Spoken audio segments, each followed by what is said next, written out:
The human voice. It's the instrument we all play. It's the most powerful sound in the world, probably. It's the only one that can start a war or say, I love you. And yet many people have the experience that when they speak, people don't listen to them. Why is that? How can we speak powerfully to make change in the world? What I'd like to suggest, there are a number of habits that we need to move away from. I've assembled for your pleasure here 7 deadly sins of speaking. I'm not pretending this is an exhaustive list, but these 7, I think, are pretty large. Habits that we can all fall into. First, gossip. Speaking ill of somebody who's not present. Not a nice habit, and we know perfectly well the person gossiping 5 minutes later will be gossiping about us. Second, judging. We know people who are like this in conversation, and it's very hard to listen to somebody if you know that you're being judged and found wanting at the same time. Third, negativity. You can fall into this. My mother, in the last years of her life, became very, very negative, and it's hard to listen. I remember one day I said to her, it's October the 1st today, and she said, I know, isn't it dreadful? It's hard to listen when somebody's that negative. And another form of negativity, complaining. Well, this is the national art of the UK. It's our national sport. We complain about the weather, about sport, about politics, about everything. But actually, complaining is viral misery. It's not spreading sunshine and lightness in the world. Excuses. We've all met this guy. Maybe we've all been this guy. Some people have a blame thrower. They just pass it on to everybody else and don't take responsibility for their actions. And again, hard to listen to somebody who's being like that. Penultimate, the 6th of the 7, embroidery, exaggeration. It demeans our language, actually, sometimes. For example, if I see something that really is awesome, what do I call it? And then, of course, this exaggeration becomes lying, out and out lying, and we don't want to listen to people we know are lying to us. And finally, dogmatism. The confusion of facts with opinions. When those two things get conflated, you're listening into the wind. You know, somebody is bombarding you with their opinions as if they were true. It's difficult to listen to that. So here they are, 7 deadly sins of speaking. These are things I think we need to avoid. But is there a positive way to think about this? Yes, there is. I'd like to suggest that there are 4 really powerful cornerstones, foundations, that we can stand on if we want our speech to be powerful and to make change in the world. Fortunately, these things spell a word. The word is hail, and it has a great definition as well. I'm not talking about the stuff that falls from the sky and hits you on the head. I'm talking about this definition, to greet or acclaim enthusiastically, which is, I think, how our words will be received if we stand on these 4 things. So what do they stand for? See if you can guess. The H, honesty, of course. Being true in what you say, being straight and clear. The A is authenticity, just being yourself. A friend of mine described it as standing in your own truth, which I think is a lovely way to put it. The I is integrity, being your word, actually doing what you say, and being somebody people can trust. And the L is love.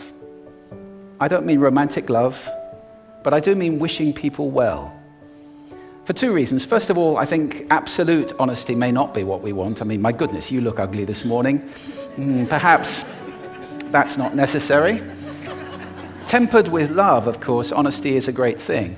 But also, if you're really wishing somebody well, it's very hard to judge them at the same time.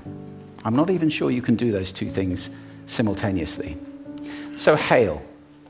Also, now that's what you say, and it's like the old song, it is what you say, it's also the way that you say it.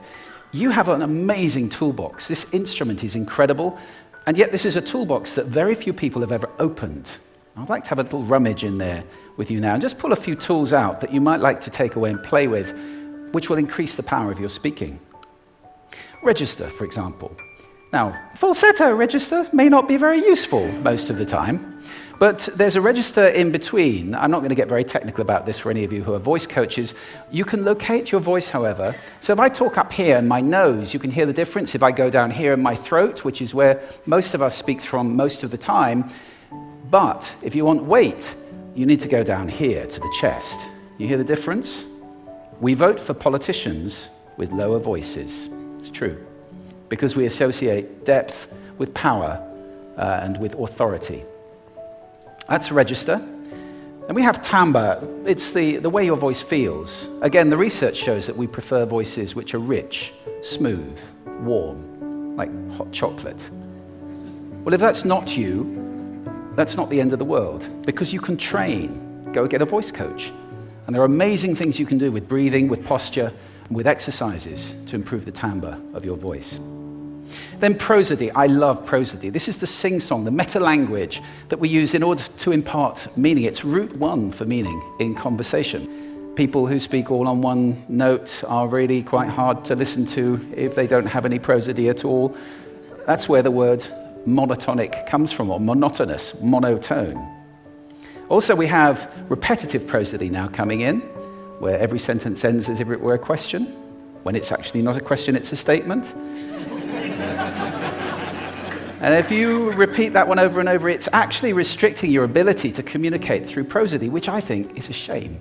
So let's try and break that habit.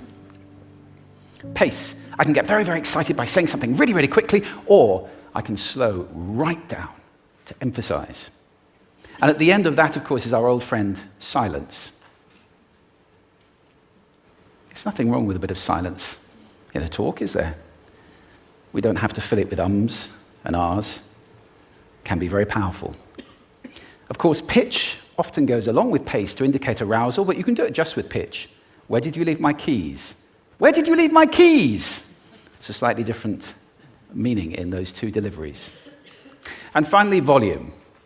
I can get really excited by using volume. Sorry about that if I startled anybody. Or I can have you really pay attention by getting very quiet. Some people broadcast the whole time. Try not to do that. That's called sodcasting. Imposing your sound on people around you carelessly and inconsiderately. Not nice. Of course, where this all comes into play most of all is when you've got something really important to do. It might be standing on a stage like this and giving a talk to people. It might be proposing marriage, asking for a raise, a wedding speech, whatever it is.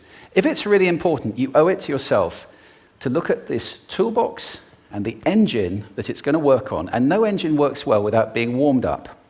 Warm up your voice. Actually, let me show you how to do that. Would you all like to stand up for a moment? I'm going to show you the 6 vocal warm-up exercises that I do before every talk I ever do. Anytime you're going to talk to anybody important, do these. First, arms up, deep breath in, and sigh out, like that. One more time. Very good. Now we're going to warm up our lips, and we're going to go bop, bop, bop, bop, bop, bop, bop, bop. Very good. And now, just like when you were a kid. Now your lips should be coming alive. We're going to do the tongue next with exaggerated la, la, la, la, la, la, la, la, la. Beautiful. You're getting really good at this. And then roll an R. That's like champagne for the tongue. Finally, and if I can only do one, the pros call this the siren. It's really good. It starts with we and goes to or. The we is high, the or is low. So you go wee, or wee. Fantastic. Give yourselves a round of applause. Take a seat. Thank you. Next time you speak, do those in advance. Now, let me just put this in context to close. This is a serious point here. This is where we are now, right? We speak not very well into people who simply aren't listening in an environment that's all about noise and bad acoustics. I have talked about that on this stage in different phases. What would the world be like if we were speaking powerfully to people who are listening consciously in environments which were actually fit for purpose? Or to make that a bit larger, what would the world be like if we were creating sound consciously and consuming sound consciously and designing all our environments consciously for sound? That would be a world that does sound beautiful, and one where understanding would be the norm. And that is an idea worth spreading. Thank you. Thank you.